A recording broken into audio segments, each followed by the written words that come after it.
Hello YouTube, how you doing? It's Auntie Mickey. It is 4 a.m. I told you I was a vampire. 4 a.m. and I can't sleep. And I've been up watching videos as usual. And I tell you the truth, this world is just turning into a clusterfuck. I say that because I just happened to come across a video. It's a little old lady in her 70s working for Home Depot. She got fired because she didn't prevent a fraud purchase of some kind, $5,000 worth of merchandise or something. Ironically, this woman had asked for a raise a couple of months prior. Now, she's received commendations for her good work and everything. Plaque, whole nine. You know, yippee for the lady. God bless her. The minute she asked for some money, oh, they don't think she all that great now. So they took the first opportunity they could to fire her because some guy came in with a bad a credit card, fraudulent card of some kind, and was very intimidating to her. Mind you, this woman is in her 70s, little frail little woman.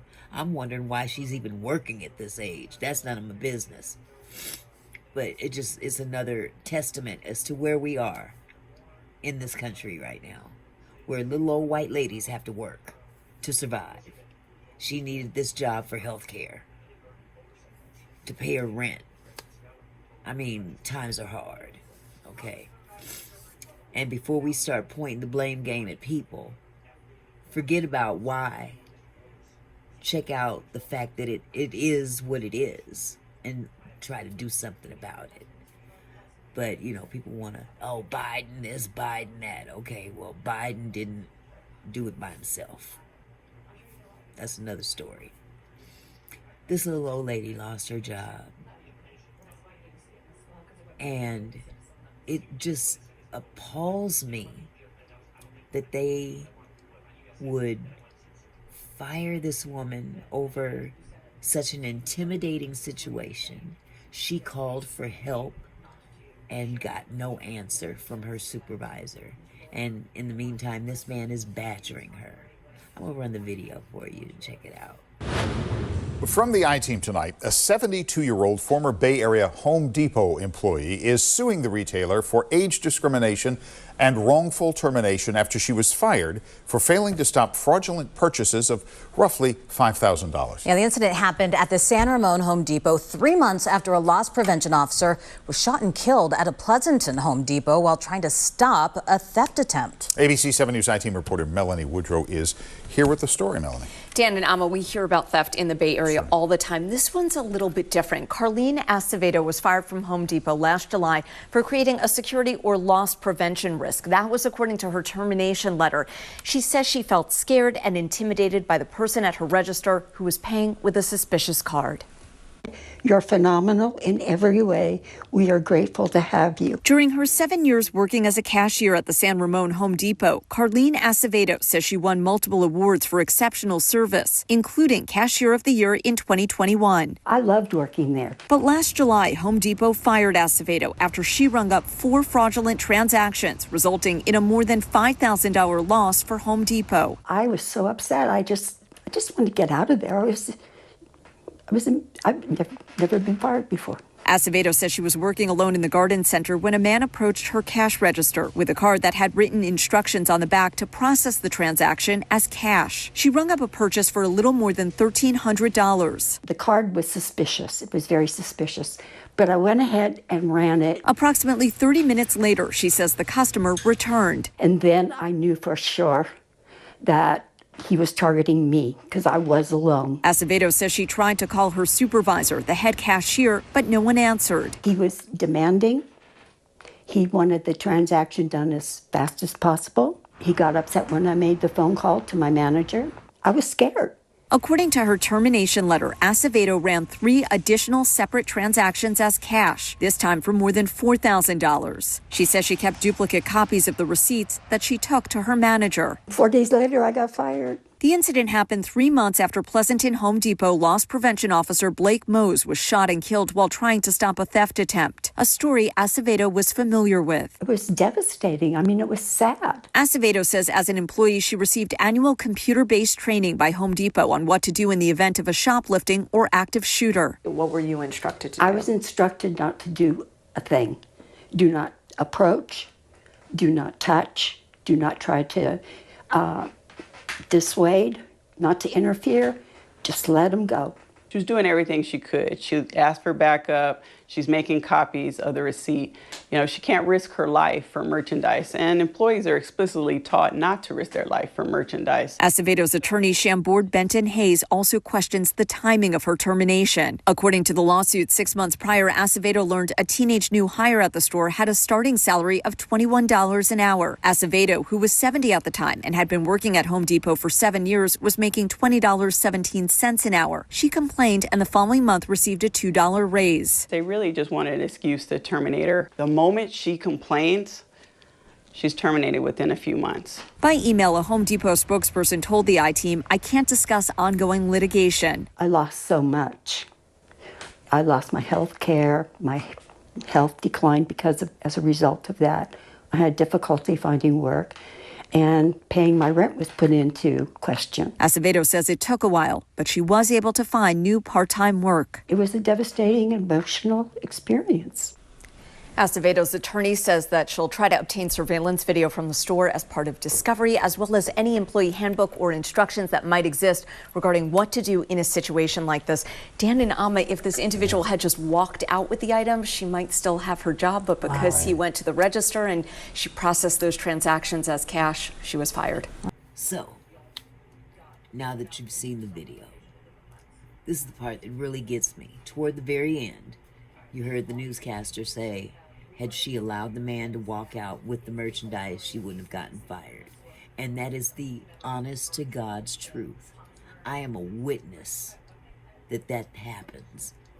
Here in Washington State, when COVID hit and people started shoplifting like crazy, there was a time where it was all over the news nationwide.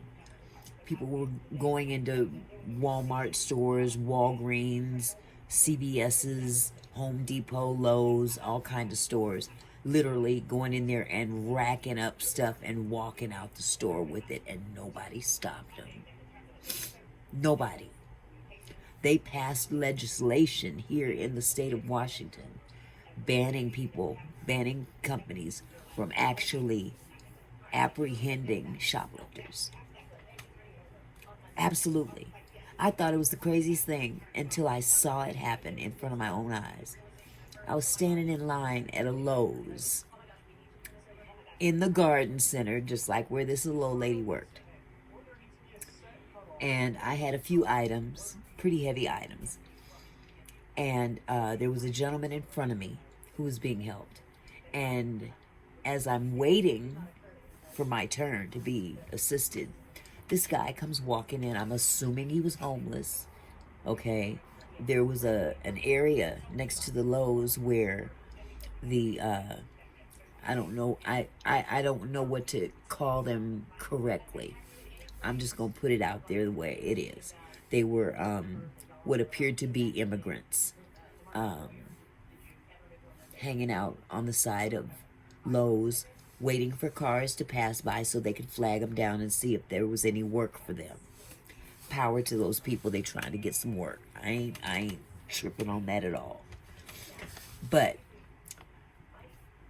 this gentleman, I won't even call him a gentleman, this dude blatantly walks in to the garden center from that area where the guys were hanging out, flagging down cars as they're leaving the store parking lot. He prances in there and grabs a shopping cart that was close to me. And I'm looking at this dude and I'm like, I know you ain't buying nothing.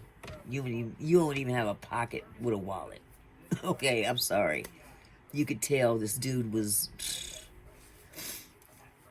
very disheveled, the whole nine. He walks in there and grabs a shopping cart and commences to walking around, with the shopping cart. He ain't picking nothing up. And security is standing nearby.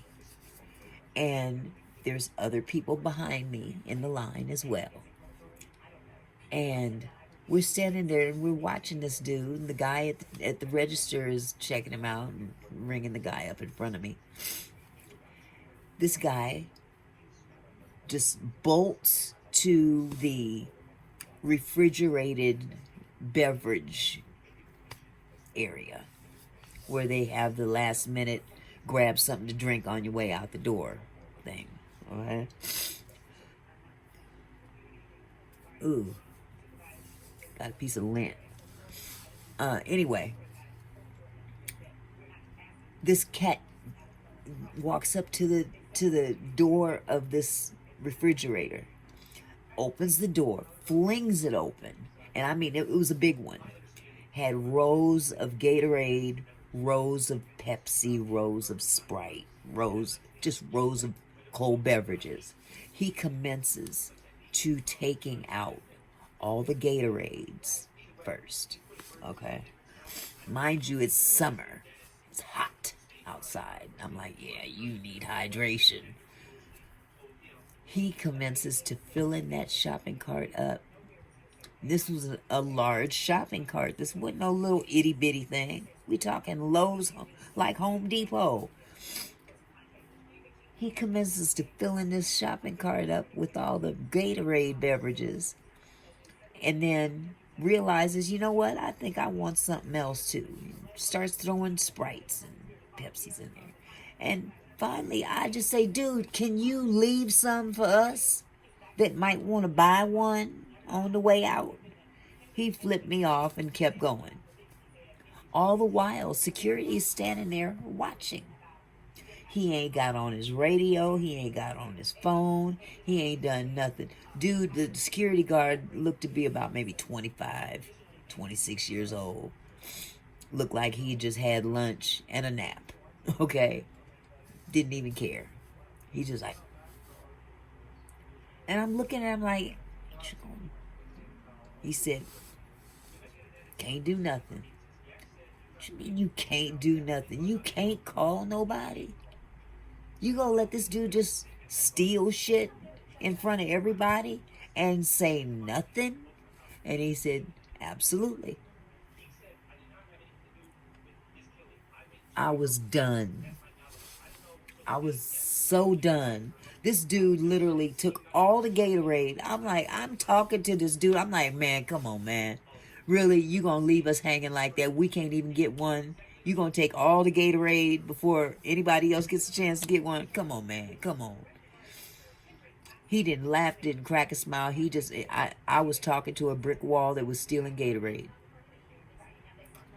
He filled that shopping cart up and pushed it out as though he had bought it all and kept pushing and walked off the property with this shopping cart full of beverages, and nobody said a word.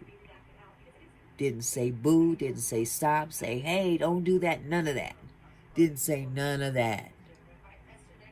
The cashier just shook his head. I said, you know what, this is really a trippy time in... Oh my God.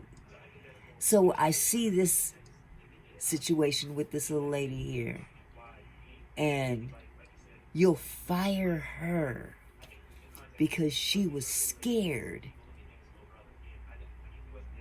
of what this person was going to do to her, because according to her, she was scared. He was intimidating. He was intimidating her, rushing her and whatnot. She tried to call for help. Nobody responded. So, here's my question. You fired her. Did you fire the supervisor that didn't answer the phone? I'm just wanting to know. Since you worried about that little $5,000 y'all lost, Did you go after the supervisor that didn't answer the damn phone? I'm just saying what I'm saying.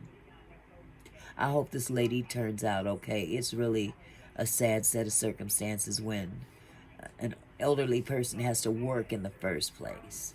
Okay? In this country, that shouldn't be the case. But it appears as though she was working out of necessity, not because she was bored, but out of necessity. So, whether that was because of choices that she made in her life or what, it doesn't matter. The fact is that there's a need, and she was handling her business. She had a job, and they took it from her because of that. Yet you'll let Boldigar walk in and take a shopping cart full of whatever. I've seen them walk out with chainsaws. I've seen them walk out with all kinds of stuff, power tools, just, and nobody does anything.